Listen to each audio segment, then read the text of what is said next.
తాతయ్య తేజం పెదనాన్న నైజం కలిసున్న పసిరూపం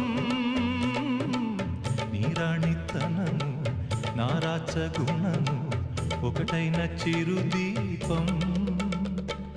పెరిగేనులే నాంసము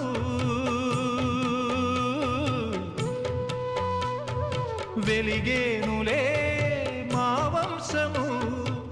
ఎన్నెన్నో తరములు తరగని యసములతో ఎన్నో